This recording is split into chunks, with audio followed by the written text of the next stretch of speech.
こんにちは、ハリケーンフットボールです。今回の教材は、リーズユナイテッドの田中碧に関する動画です。リーズユナイテッドは、プレミアリーグ第18節で、サンダーランドと対戦し、1対1の引き分けで終わりました。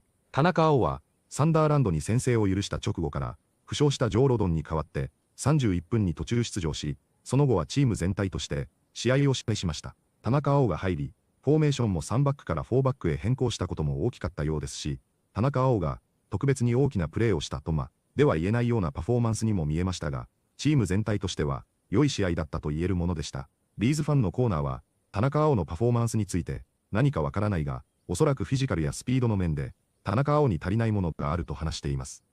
実際にどのように話しているのか、チェックしてみましょう。Yeah, the second half came and Leeds were just excellent from the off. And we had that period, didn't we, where we conceded 5 goals in the first 5 minutes of games, which was the most in the Premier League. And I think it was highlighted by the Aston Villa game where we conceded very quickly. And since then, Leeds have been very decent. You know, we've been very decent when it's come to that first 5-10 minutes of the second half. And Leeds, we're all over them. We're absolutely all over them. And we were good in the midfield. We were snappy in the midfield. There was a lot of zip. I have to say, when Rodon went off and Tanaka came on, this is maybe me being hypercritical, but I have to be honest, and maybe I'll hold my hands up and say I was wrong, and I'm happy to do that, guys.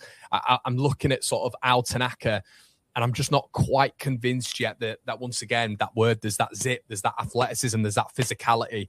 Even in that game there with Gertrude in particular, there was just maybe a lack of speed when it came to Tanaka, which comprises of athleticism and physicality. And there was a couple of duels that he had with Granit Xhaka and Gertrude in there, and he's missing out with that physical standpoint. And that's why I said in the preview leading up to the game, you know, if Enzo Lafay's in there, can Tanaka almost track him a little bit, and you can have Stack and Ampadu mixing it up with Gertrude and Xhaka a little bit more.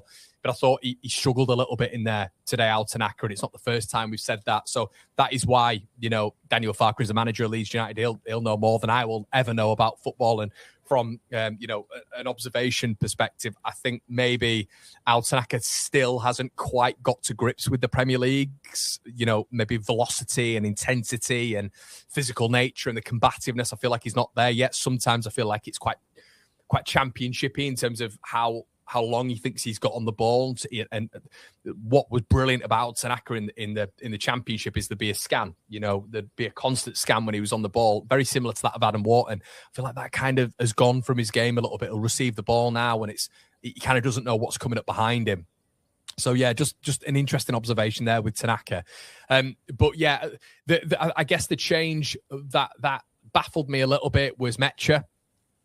Obviously, we saw Okafor come on, and I thought that's where Leeds lost a little bit. You know, it felt like we were really going for the jugular, and especially out wide, you know, you had Tri-Hume on a yellow card, and out wide, Okafor was, as I've said, in that first and second phase, getting to the byline, was doing okay. It was just that end product, but actually getting to the byline, he was causing a few problems. And there you'd say, well, you know, you add on another striker, but once again, with him keeping Brendan Aronson on, who I thought faded in the last sort of 25 minutes, what I'd have liked to have seen there is maybe Willie Gnonto coming on, you know, Gnonto coming on a lot earlier for almost like for like there.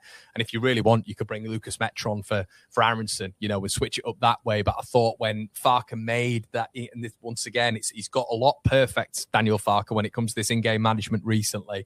But I thought when he brought Metron and he's effectively putting him out wide, that sort of killed it, you know. And then if you actually notice, guys, when Metra came on, they started building a hell of a lot more down that right-hand side and started getting a lot more space. Xhaka started veering over. They started finding little patterns and sequences on that right-hand side. It's because Metra's not an out-and-out winger. You know, he's not a defensive player in that respect. And yeah, obviously he went a little bit more central when Gnonto came on in the 86th. But I thought Gnonto could have come on a lot earlier, especially when Leeds were dominant in that sort of 30-minute spell. I think Gnonto comes on. He adds a lot more quality, as we've seen before, even in that Brentford game where he delivers that ball for DCL. And once again, he came on too late for me. And that's naturally where we'll all sort of criticise Farke, and I will always criticise Farke. We'll praise him when he does things right, but there still isn't that completion of task when it comes to the in-game management. Alex says Tanaka with the ball is good. Without ball seems to not know when press at times. Also switches off many times. Yeah, and it's not to it's not to really, go at Tanaka from that perspective, but it's just maybe that level of awareness in the Premier League and the speed of thought with that physicality, that all these players have. And Gertrude in that middle, I thought when Tanaka was sort of in a duel with him a couple of times, that speed of thought maybe, and maybe that physicality and athleticism was just lacking a little bit. But that's kind of by the by. But there was a couple of times, I think there was an occasion where he played it. He was under a bit of pressure, Tanaka, and he played it back to Ampadu, and Ampadu was last ditch. It was absolute last ditch, and Leeds won a foul. But if there wasn't, and it was a bit of a 50-50 decision by the referee, but that pass from Tanaka back to Ampadu killed Ampadu, and it was 3 versus 2 at that point, and they'd have been in. It's just that awareness that I was talking about, the scanning, which appears to have gone out of Tanaka's game a little bit more. Northern Soul says maybe you put Ampadu in there. Yeah, maybe. I think, look, I'm the biggest fanboy of Tanaka as well, and that's why when people do the whole immature thing and come in and say I have agendas and this, that, and the other, as a nigh on 33-year-old man, I don't have an agenda with any of these Leeds players. I think it's just right to be constructive with players and who's better and who's worse. I think you take Ampadu out of the midfield, Leeds are considerably weaker in that midfield. I think I would rather keep Ampadu in there and not lose that much with James Justin at right centre-back. That's kind of how I feel at this moment in time. I don't think Joe Rodon's been absolutely outstanding. I think, to be honest, Strauch and Beale have been better than Joe Rodon. Not to say Joe Rodon's been bad, but I think maybe for a game, if needed, James Justin comes in and does an okay job. I think he does an okay job there, and then you don't have to take Ampadu out of that midfield where he's been exceptional. Tanaka at this moment in time, that game amplified it for me. I was the one who was pressing for Tanaka to be starting. Absolutely pressing, but there is something off with Tanaka at the minute. There's something off with him. I don't know what it is. I'm not paid to know what it is, but there is something that is... I think the midfield is dominated at this moment in time by Ampadu and Stack. And they're the first 2 names on the team sheet when it comes to that midfield composition. Tanaka at the minute, there's I don't want to go as far to say sluggishness on the ball, but there's, as I kept saying, a lack of zip, maybe a lack of zip. Something of which he's getting caught quite a bit. And I've noticed that this season. But I always want Tanaka in there because of the technical level. But I think he needs a long time on the ball, and that's what he used to get in the Championship because Leeds was so possession heavy and dominant, and we were dictating the play, and that was obviously through possession. But when we're playing a little bit long and we're bypassing a press and we're bypassing the midfield a lot, I think the lack of on the ball work hurts him. I think he needs a lot of the ball to build into the game, and I think he's struggling at this moment in time. You can see that any sort of press on him and he's struggling with it. And that was amplified in this game today. So I don't know if I'd want Tanaka to come in. Did okay against Liverpool before, didn't he? But I don't know. We'll have to wait and see. Maybe it's just a lack of confidence. 次は解説です。今回は少し面白い表現やボキャブラリーもありましたので、早速本日の解説をチェックしてみましょう。There's a lot of zip.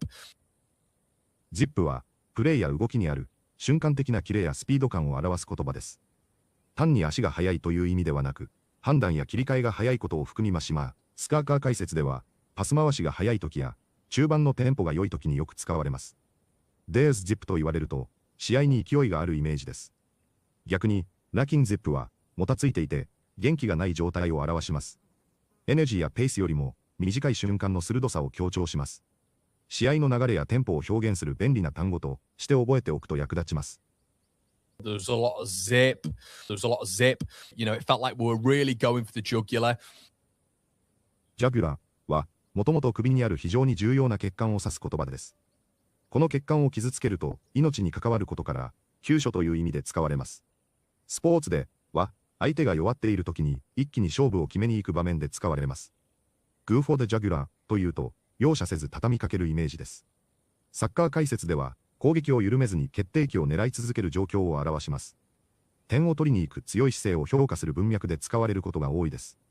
物理的に危険な意味ではなく、あくまで比喩表現です。勢いや勝負強さを表す表現として覚えておくと便利です。It felt like we were really going for the jugular. Xhaka started veering over the side. ウェロバは、進む方向や立ち位置を少し変えて寄っていく動きを表します。急激な方向転換ではなく、状況を見ながら自然に流れるイメージです。サッカー、ターマック中上の選手が、サイドに顔を出すときによく使われます。ポジションを固定せず、柔軟に立ち位置を変える場面に合う表現です。相手の配置を見て、スリアルチベティとドートリオはペースによる動きを描写するのに便利です。解説では、攻撃の形が変わり始めたサインとして使われることもあります。位置取りの変化を英語で説明したいい時に役立つ表現です。Xhaka started veering over the stat. That's kind of by the by. by the by は、話の本題から少し外れた内容を入れるときに使われる表現で、ちなみには余談ですがに近い意味を持ちます。イギリス英語の会話やスポーツ解説で聞くことがあります。解説者が細かい補足を入れた後に話を戻すときによく使われます。That's by the by というと、それは今は重要ではないという意味になります。文章よりも話し言葉で使われることが多く、知っているとリスニングで役立つ表現です。That's kind of by the by. That's kind of by the by. It was absolute last ditch and Leeds won a foul. ラストディッチは、これが失敗したら終わりという状況で行うプレーを表します。もともとは、最後の防衛線として掘られた溝に由来します。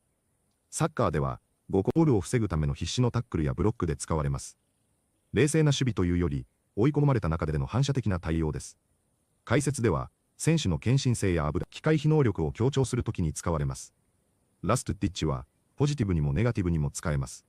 成功すれば称賛され、失敗すれば失点につながります。緊迫した場面を一言で伝えられる便利な表現です。It was absolute last ditch and Leeds won a foul. It was absolute last ditch and Leeds won a foul.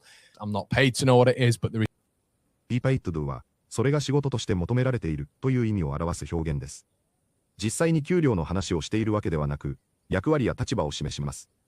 この動画のシーンのように、I'm not paid to know that というと、断定を避ける柔らかい言い方になります。批判や評価をする前に、立場を整理するときに便利です。皮肉やモアを込めて使われることもあります。会話英語ではとても自然で、品質の言い回しです。I'm not paid to know what it is, but I'm not paid to know what it is, but there is.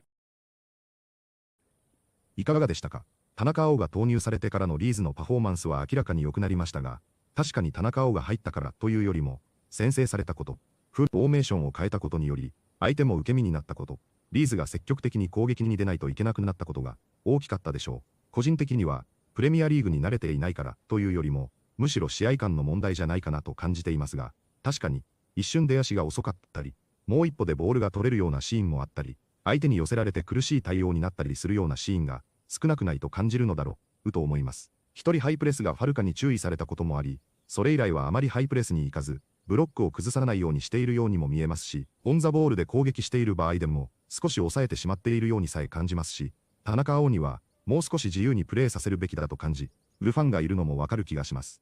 ボール保持時は、もう少し王様のように、ビルドアップの中心にいるような、攻撃の起点となるようなプレーを期待したいですが、実際にできていた事実もありますので、試合感が戻れば、また良いパフォーマンスを見せてくれるだろうと信じて、また次戦を楽しみにしたいと思います。本日もご視聴いただきありがとうございました。またすぐにお会いしましょう。